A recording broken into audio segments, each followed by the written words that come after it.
Qui ezongisa kimia esengela ki kokufa ekokana ko diminuer. Au contraire to monike et mati que tant état de siège ezala qui décrété. Comment est-ce que tokoki ko kozwa kaka ko banda ko autoriser une telle histoire yango mokonzi mboka keba na ba accord OK sous ko signé na Nairobi contre na elongo na ba groupe armé o bazo déstabiliser mais to yebite.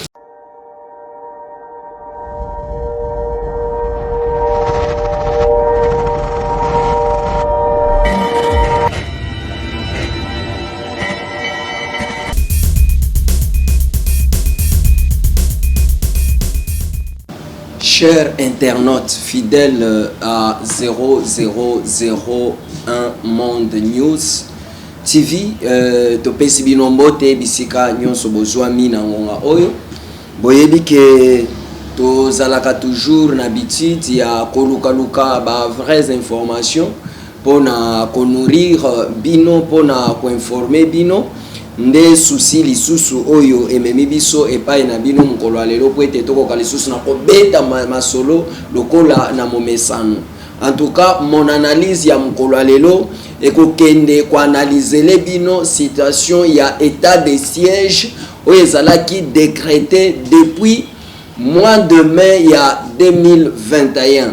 Yango nde tokokende ko analyser mukolo alelo po tokokana koyeba ba avantage na désavantage ya état de siège oyo ezalaki décrété na deux provinces ya République démocratique du Congo, Nord Kivu na Ituri.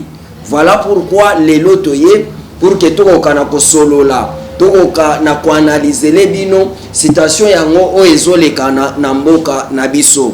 Déjà ce que fongoli Bible oyo ezali constitution ya République démocratique du Congo na article 85 ezopesa ndingisa na mokonzi ya mboka soki situation moko ezoperturber soit étendue de la République to une partie de la République ya ko instaurer état d'urgence to état de siège. Mais différence est que dans l'état d'urgence bazopesa beaucoup plus de pouvoir à l'autorité civile wana ezana état d'urgence. Mais pour ce qui est l'état de siège, kunande ba instauraka direction ya province to ya étendue ba décréter état de siège et kozala lisusu diriger na ba civilité et kokoma diriger na ba militaire nde bazwaka situation na état de siège ezala la police azalaka toujours na place te ba décision nyonso ezala ba tribunal makambo nyonso na étendue ba décréter état de siège et dépendaka na ba militaire. Voilà pourquoi soki okei lelo na province ya Ituri okei lelo na Nord Kivu okutake ba gouverneur oyo baza na commande ya nani ya province eza ba militaire puis situation ezala juridique makambo nyonso bangonde bazozwango en charge parce que eza état de siège oyo ezalaki décrété depuis le mois de mai ya 2021. Déjà jusqu'ici toza déjà ti na 16e prorogation ya état de siège yango. Mais depuis 11e prolongation oyo Assemblée nationale parce que na article 85 ba pesi pouvoir na président de la République akoka na ko décréter état de siège tout état d'urgence. Mais ce qui est OK na article 144 na 145 kuna nde ba pesi modalité ya lolenge nini esengeli chef de l'état ko kana ko posséder pour être ko kana ko décréter état de siège. Nde depuis 11e prolongation na bandaki koloba bande kona biso ba député national na provincial ya ba deux provinces oyo ezana kati ya état de siège depuis le 15 mai 2021 bakendaki komona ke banda ke état de siège ezalaki programmé. C'est comme si situation sécuritaire ekendaki ko simplifier lisusu makambo ekomi lisusu compliqué ke tango état de siège ezalaki te. C'est ainsi que bandeko wana bakendaki kosenga na chambre basse na chambre haute ke bako kana ko lever mesure wana ya état de siège pour makambo ezongela ndenge ezalaki avant. Mais to constater depuis 11e prolongation, les autres ont la 16e prolongation, il y a état de siège, au Baoutaki Kosala d'ailleurs, il y a 4 jours passés, l'Assemblée nationale, le Sénat, Nabiso Bakendaki qui autorisé pour la 16e fois état de siège. Donc, Bandeko Baso Pesa ba raison na bango, où ils ont fondé. D'abord, il s'engage toye baete, na province, des provinces, ou na Est, tozana plus de 122 groupes armés. Oyo et combataka armée régulière, donc ils ont FARDC. Baye bazo déstabiliser Bamboka kuna na Est. 122 groupes armés. Mais le groupe principal est ADF. ADF n'est un groupe principal oyo ils ont terrorisé présent Est et la République démocratique du Congo. Mais bandeko toye bayete bandeko député bakendaki ko relever ba fait oyo eza logique parce que tout le monde était état de siège tant que ça l'a proclamé, c'est pour combattre sans fin ba groupe armé. Mais qu'est-ce qui fait que lobby batouana bazalaki ko tchata ba barrière te, mais les losoki okei bazo tchatina ba barrière, bazo futisa ba impôt, bazo sala makambu comme si l'état aza ko existait. C'est ainsi que bandeko député bakendaki kolobate au lieu ya que toko kana kokoba toujours comment la situation ezo s'empirer. Na 3e trimestre il y a année passée oyo situation oyo ezalaki il y a na 2e trimestre na 566 cas ya meurtre oyo ezalaki na province ya Ituri et kendaki komata na 3e trimestre lisusu jusqu'à 584 meurtre oyo ezalaki komi na kati ya province wana nde bandeko ba moniteur kezalaki malamu te bakoba na ko prolonger état de siège alors que ezopé sa solution te. Nzokande au départ avant ya ko décréter état de siège, il fallait d'abord balandia 001 Monde News, il fallait d'abord état akokana ko planifier état de siège. Il fallait bakoka nako tala nombre effectif ya ba militaire. Et sengelaki bakoka nako travailler sur ba armée to ba outil et sengelaki ba pesa na ba militaire pour être bakoka nako mener action wana ya état de siège. Et sengelaki kota la condition socio-économique ya bato et sengeli ba kende na front. Et sengelaki kota la salaire, motivation il fallait qu'on paye ça na batouana. Ce sont les éléments oyo avant ya ko décréter un tel événement d'une grande envergure sur les deux provinces et sengalaki ezala planifié pour que ezala réussite totale. Mais imaginez-vous, ce militaire qui laisse ses enfants enfamés, qui laisse ses enfants non scolarisés, qui laisse sa femme loin sans être très bien abrité. Comment voulez-vous que cet homme-là puisse donner avec cœur toute sa force pour combattre le groupe armé ou ils ont terrorisé la population de l'Est de la République démocratique du Congo? Ça, c'était déjà un problème majeur. Et aujourd'hui, demandez à tous qui vont là-bas, les militaires qui sont engagés à cette guerre, combien on leur paye même? Quelle est la grande motivation qu'on leur donne? Donc, vous sentez que, en tout cas, action wana ekokaki kosimbate. Parce que gouvernement mobimba ya province wana eza na maboko ya ba militaire et sengela ki bazala bien motivés, ils ne sont pas bien motivés. Comment voulez-vous que de telles personnes bakoka na collaborer te na bato bazo déstabiliser ceux qui ba pesi bango misolo? Comment voulez-vous que bato ya lolenge wana bakoka na collaborer te ezala na ba groupe wana armé mosusu ceux qui bazo proposer bango ba biloko ezo pesa bango avantage? Nzoka nde ezande makambo esengela ki l'état na biso akoka d'abord kozwa en charge pour que bato bazokende na front bazala na détermination. Et aussi toyebi que bato ebele baza derrière situation oyo ezolekana na est kuna. Toyebi que groupe ebele eza soutenu pe na bato oyo baza awa na Kinshasa. C'est ainsi que ba député baboya qui ko participer na séance ya parlement oyo ebanda qui ko prolonger isusu état de siège pour la 16e fois et puis balobi bandeko balobi bakotikala ka lisusu te ko siéger na séance nyonso oyo kozala dit na prolongation ya état de siège. Moi à mon humble avis je trouve qu'ils ont raison parce que état de siège dans les a décrété esengela ki presse résultat malamu eza ki esengela ki ezongisa kimia esengela ki kokufa eko kana ko diminuer au contraire tomoni ke emati ke tant état de siège ezala ki décrété. Comment est-ce que tu dis ko kozwa kaka ko banda ko autoriser une telle histoire o ememi beaucoup plus déstabilisation na est na biso na des provinces ya Ituri na Nord Kivu. C'est ainsi que bandeko ba congolais tolingi to yebisa bino ke na cette même aspect ya ko rechercher paix oyebi ke na Katanga pe eza na situation mosusu o ezolekana entre Katanga na Grand Kasai o ezoninga déstabiliser pe lisusu mboka. C'est ainsi que mokonzi ya mboka akendaki na Nairobi pour être akoka na ko signer ba contrat ba koka na ko négocier na ba groupe armé oyo ezali na est ya biso. C'est ainsi que lobby mukolo ya lobby dimanche esengela ki bakutana na ba armée wana mais malheureusement ba se présenta kité et protocole ya mokonda mboka bakendaki kopesa ba raison na bango ba lobby ke makambo nyonso ebongisamaki te lolenge longo bani po ete bakoka na koyamba bandeko wana. Donc toyebi te mokonzi ya mboka motivation esali ke akoka na kobengisa bango. C'est bien, il faut toujours négocier, mais on ne peut pas négocier de la bonne manière avec les gens qui terrorisent les populations de la République.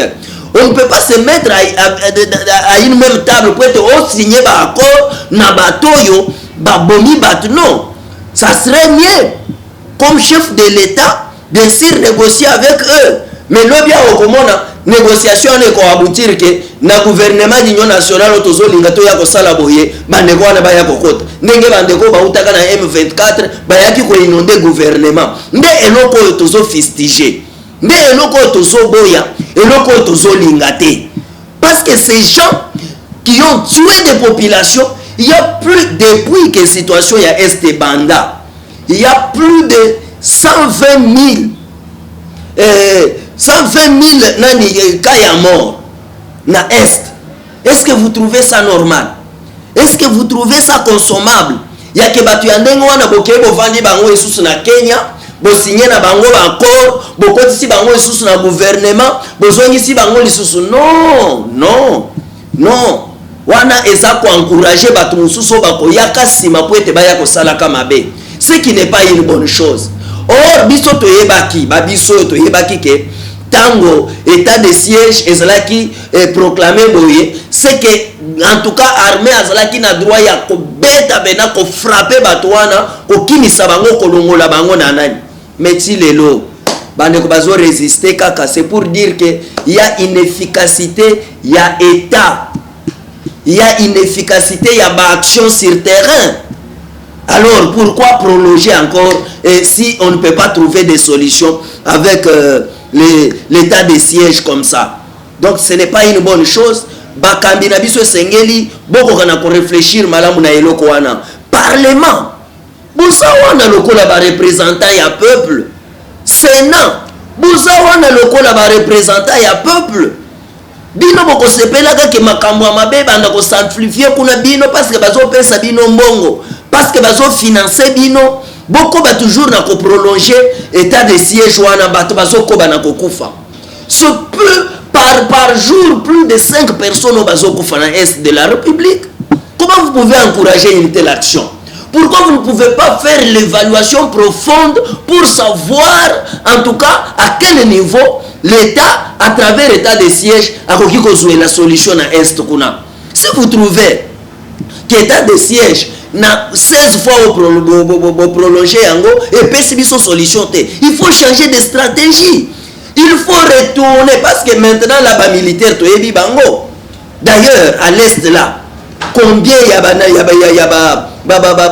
bisika ya jugement oyo ba militaire bazalaki na yango oyo koki ko suffire pour qu'une vraie justice soit établie là-bas, une vraie justice militaire soit établie à l'est du pays. Ozomona que population ne azo souffrir face à eloko wana, ce qui n'est pas une bonne chose, chers dirigeants. Yango tozo interpeller bino boko kana kozonga vraiment na vraie conscience na bino pourvu que tokokana kosala makambo na lolenge oyo ezopesa avantage na population na bino ke epesa avantage na minorité oyo bazo se retrouver na nzela ya bambongo bazozwa na instabilité oyo eza kuna na est ya République démocratique du Congo.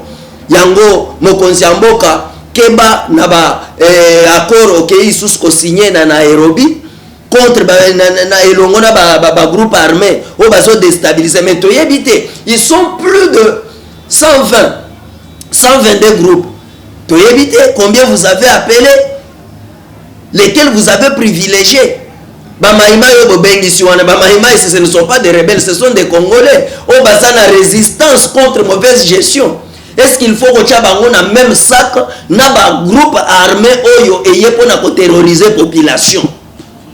Ça, ce sont des questions. On ne peut pas résoudre des questions. Il y a des choses internes qu'il faut résoudre. Il faut qu'on négocie na bango. Parce que bango, baza mouvement, il y a résistance contre les méfaits de l'État à sa population. Baza différent na ba ADF, baza groupe étranger oyezoya kocha mugulu na kati ya mboka na biso. Alors, rukoki kocha batuana na même table ya négociation, jamais. Et kopesa nini? Parce que bango baza réclamer que sengeli baza neti lucha, baza neti ba filimbi, baso réclamer de ba condition malamu ya vie ya population, baso réclamer de justice ya malamu, baso réclamer de makambo etambola na lolenge longo bani. Yoko kende kocha batwana na même sac na même table ya négociation ndenge nini na bato yo bazoya kaka uniquement pour que bakoka na kozo avantage sur le sol congolais en tuant les Congolais. Cher président de la République, ce n'est pas mauvais de négocier, c'est parmi les stratégies politiques pour trouver la solution na mboka. Mais il faut savoir faire la part des choses et il faut bien orienter la négociation yango. Parce que si vous négociez mal, vous avez une situation à négocier la tête. Alors il faut aller d'une bonne manière pour trouver des solutions na makambouana. Na lingaki na loba, parmi babiloko ezo déstabiliser pe lisusu. République démocratique du Congo eza na une situation mésentente ba conflit oyo eza entre Bakatange na Bakasayen bandeko. Esengeli au travers mon analyse ya lelo to kokana koyeba ke Bakatange na Bakasayen toza bandeko, toza batu ya ekolo moko oyo oza na Bandundu, oza na Congo Central, oza na Ituri, oza na Lualaba, oza wapi biso nyonso toza bana ekolo moko. Esengeli tozala na bomoko, esengeli tosangana liboke. Bande komo yini a profitaka toujours esika division ezali. Cette histoire de Kasaye et Katange ne date pas d'aujourd'hui. Paix à son âme. Ndeko Kyungu Akumwanza qui était l'auteur de ces histoires qui persistent encore jusqu'à aujourd'hui. Toyebi combien na bane 90 Bakasaye bakufaka tango babengana ki bango na Katanga. Toyebi combien na malita etikala ki le long de la ya baraille.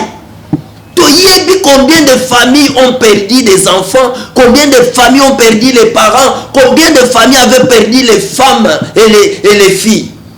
Na situation wana ya Katanga.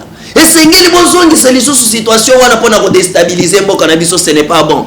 Merci Nandeko Sama Lokonde. Je crois le 24 dimanche Otoleka ozalaki kuna na Katanga pona ko réparer eloko yango. En tout cas, Salatu oza chef du gouvernement pour que eloko solution malamu ko kana kozwana na eloko wana ya Katanga na Kasai tozali mutu moko. Eloko moko te pouvoir moko te eya kuna poete ko kana ko diviser biso. En tout cas, toko baneko négocier malamu, bon négocier malamu pour que situation wana eko dégénérer. Parce que la plupart des situations ont été les magabongo na na biso et ça la kande bino ba politique bozalaka simana yango pour vos propres bénéfices.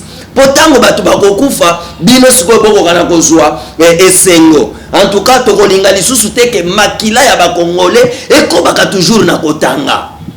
Toujours déplorer dans une situation eza na Nord Kivu na Ituri. Lelo lisusu na Katanga Kasai nana ni bayoka na te bitumba ebanda lisusu. Moke kosukela wapi? Alors que tozo bundana que sécurité ko kana kozala établi sur l'étendue de la République pour ba investisseur ba ko kana koya. Bato bazana misolo yokoki kosunga biso to ko kana ko construire mboka na biso ba ko kana koya. Netango wana bino bozokende susu na ko créer ba situation mosusu o ezo déstabiliser mboka. Ce n'est pas une bonne chose. Mon analyse ya mokolo lelo elengeli bisabino ke bandeko toza na devoir biso nyonso ba congolais ya ko telema toza na devoir ya ko dénoncer bisika nyonso mutu nyonso azolinga a déstabiliser mboka oyo. Comment ça ne peut pas nous faire la honte jusqu'au point où tozomona ke mboka ezokende na ko s'effondrer, tozokoba toujours na ko agir na lolenge oyo elongo banité, tozokoba toujours na ko sala makambo oyo ezokende na avantage ya population na biso te. En tout cas, on en a marre. En tout cas, on n'en peut plus. On n'en peut plus. Bandeko Bakambi, vous devez prendre conscience. On ne peut jamais vous appeler autorité, ministre, président de la République si cette population ici n'est pas là. Ozalelo na makasi ya babenga yo mokonzi ya mboka, babenga yo honorable nani po population ezali. Soki batu nyonso bazali mwe bakufi na Congo nani akobenga isusu honorable. Okobanda kolobela banani lisusu. Alors bato bazosala ke okokana kodondwa. Okokana kozala oyo ozali ndeba o wana sikoyo ochelo kola fufu esengelo banda ko nyata nyata na makolo. Ce n'est pas bon. Ce n'est pas bon. Et ça bien ata mukete bandeko bakambi ya mboka na biso. En tout cas, bozwa conscience, bo sala tout ce qu'il faut pour régulariser la situation ya est de la République. Il y a beaucoup de choses, j'ai déjà parlé dans beaucoup de mes émissions. Il y a makambo eza sima, il y a likambo eza na est na biso ya mboka. D'abord, oyo ezome mabitumba nyonso wana c'est les minéraux qui sont là-bas. Mais bandeko, minéraux eza na se ya mabele, négocier avec l'État. Négocier avec les entreprises, les multinationales qui viennent tuer les gens là-bas. Si vous allez leur donner les 100% pourvu que Bartika empêche cette population, ils ont bénéficié à Tanaba minéraux en côté. Pourquoi ils doivent toujours mourir? Pourquoi le désir le sel congolais chaque jour? Pour l'année. Parce que nous on a fait quoi, chers dirigeants? Parce que la population a fait quoi pour que Abanda toujours chaque jour Kotangisama inamiso. Abanda kolela chaque jour parce qu'il a fait quoi cette population? En tout cas, nous devons tout faire pour que situation na mboka na biso ekokana ko changer bakambi. Bosa ba konzi pour trouver des solutions aux problèmes qu'il y a dans notre nation. Ceux qui chef responsable a la capacité de sous-souter à trouver solution na ba makambo eza na kati na esika o ya za responsable, c'est que tina ya kozala na ye ya chef ezate. Alors, chers dirigeants, faites ce que vous devez faire pour que le peuple de l'Est puisse trouver la paix. Mais to sengi état de siège cette fois-ci, en tout cas bandeko ba député boko ka les sous na ko prolonger les angoté 16e fois oyezala ya suka bandeko ba député wana moi Martin je soutiens leur position parce que tokokaki ko encourager yango que autant de fois pour prolonger il y avait des avancées, mais vous avez prolongé autant de fois, il n'y a pas d'avancée, il n'y a pas de bons résultats. Comment voulez-vous? Comment voulez-vous? Comment voulez-vous? Comment voulez-vous?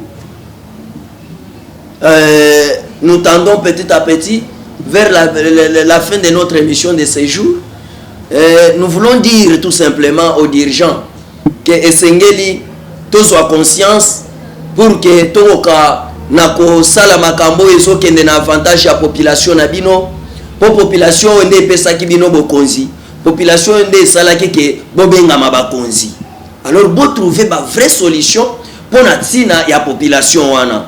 En tout cas pour na mukolo lelo, je crois devoir me séparer de vous. Mikolo ekoya toko lobela bino lisusu pour continuer toujours ya kopesa bino ba invitation, mais bobo sanate bo s'abonner, bo continuer na ko s'abonner, bo continuer na ko partager émission na bino kota na YouTube na yo, na YouTube na yo komi 0003 fois 1 Monde News TV. Ah, oza mobimba obanda kolanda mon analyse oyo ngai ya bino Martin Muzodi na animaka. Na pesi bino mbote bisika bozwami. En tout cas, merci mingi na Elikena oya zalaki na sima ya kamera na biso ya mukolo lelo. Sagesse Mabiala oya coordonné émission ya mukolo lelo. En tout cas, merci mingi na ndeko moko ndeko ya motema oyo aza combattant aussi ya première heure wana na zosala allusion na Emile Soumaïl. En tout cas, combattant. Je sais que tu fais déjà beaucoup de choses aussi pour revenir kimia na est ya mboka na biso. Merci beaucoup. Tokutani mikolo ekoya. Ciao.